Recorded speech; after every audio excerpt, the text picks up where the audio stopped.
Hey, how you guys doing? It's Officer J here. Today I want to talk about the importance for an officer to be part of the community that he polices. Not exactly saying that the officer has to live there, but the officer should be involved in the community in some way besides just arresting people and enforcing laws. Uh, One of the main reasons because you're dealing with the public and these people don't know you. It's hard to say, hey, this is nothing personal. It's when I say it's hard to say, it's easy for us to say because for the most part, whenever we have to arrest somebody, it's not personal. It's us doing a job. But you or the family member that's going to jail or getting a ticket or just having an outcome that they're not hoping for, they don't see it that way. It's hard to tell somebody, hey man, I'm just arresting you because the state says that I have to arrest you. The person can't sit there and blame the state. They don't have the state there as a representative of themselves to be like, hey, this is the person that I'm upset with or the entity that I'm upset with. They're going to be upset with you as the individual officer. So, an officer being part of the community is saying that, hey, look, we're not just here to arrest you or enforce laws. We're here to serve you as best as we could. Whether that's helping you if we see your car broken down, just standing by, tell record service or tell a family member or friend comes to get your car. If it's just seeing your kids down the road, playing with them. I mean, there's many other ways to be involved in the community. For instance, I had one incident. I had a couple incidents, but we had one incident kind of went viral on Facebook. Uh, Me and another one of my fellow officers at one of the previous departments I worked for, we were just hanging around in our local GameStop because we're both gamers. And they had this little kid. He wanted to buy himself. I think at the time it was like an Xbox One, maybe, or Xbox 360. It was one of the. It was the current Xbox at the time, and he needed like $200 to get it. And he had like $150, $160, and it was like $40 difference, So me and that also we was hanging out there. We're like, hey man, we'll just put the difference in. It was a small gesture or whatever. Just like $20, each. We just put the money in.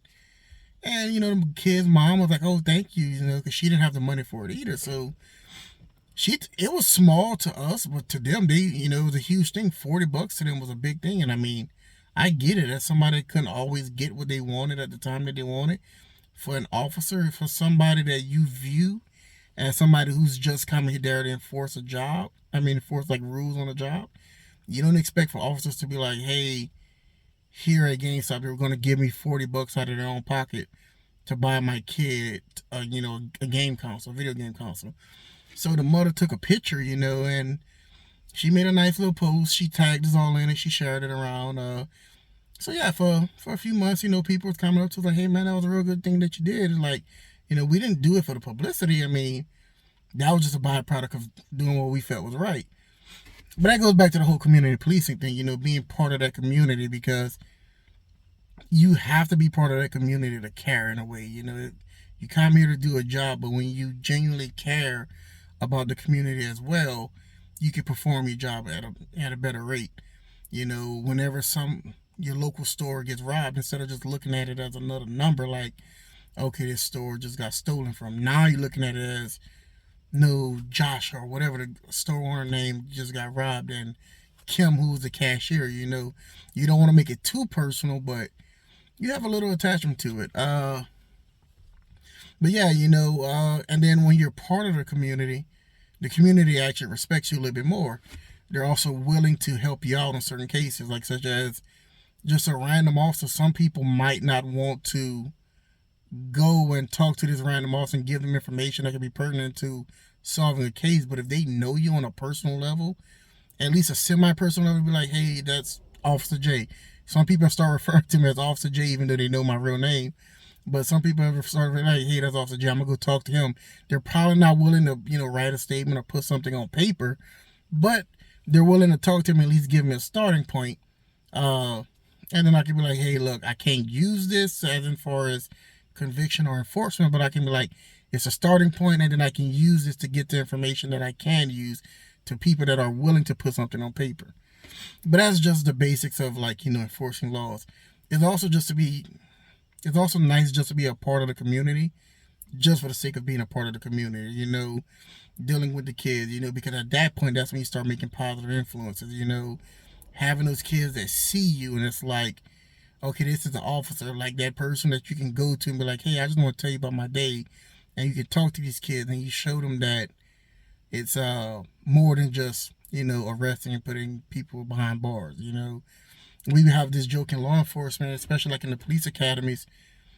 Nobody dislikes a fireman because, firemen only show up to put out fires or first responders to like help save a life or whatever. Us, half the time we have to bring somebody to jail. And sometimes these people have kids, they have siblings, and we're viewed as the bad guy. But I say all that to say like community policing is very important. And I say that to say too that if you as a citizen has any questions, or trust me, most cops love to stop and talk to the community. So if you're ever in a situation where like, hey, look, I see this officer right here, don't feel like you're being a burden. They're there to not just to protect and serve you, but to also kind of listen to you.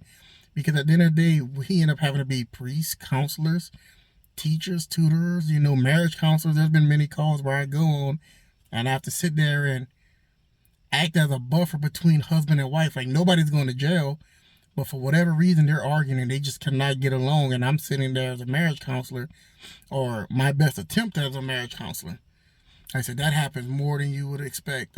Same thing with like kids. People call, which I don't like because I don't like the fact of law enforcement having to get involved in kids, because then it looks at us as like a disciplinary thing, and it makes the kids kind of grow up afraid. But it is what it is. If I'm already there, then I'm gonna kind of do my best to try to assist.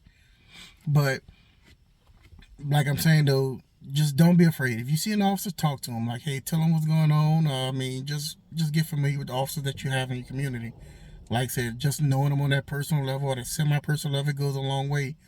They'll also, once they know you too, once the officer knows you, they'll be able to, like, let's say they're passing in front of your house, sometimes like, hey, I know Jim, this is the type of traffic he has. He goes to work at this time. I know who he is. I know his family. So if I see a car at your house that's probably not supposed to be there, I'm not saying not supposed to be there, but usually isn't there, since I have that personal knowledge of me being involved in your community, I could probably be like, hey, this car isn't here. Hey, Jim, is this person supposed to be to your house? Are you supposed to have a car there? If I have like a contact number for you, if you work in town or whatever. And you can be like, no, I don't know who that is. Nobody's supposed to be there. It helps with crime prevention. But this was a quick little video just on community policing. I'm going to make some more about these. Community policing is real big in our job. But other than that, you guys stay safe and have a great night.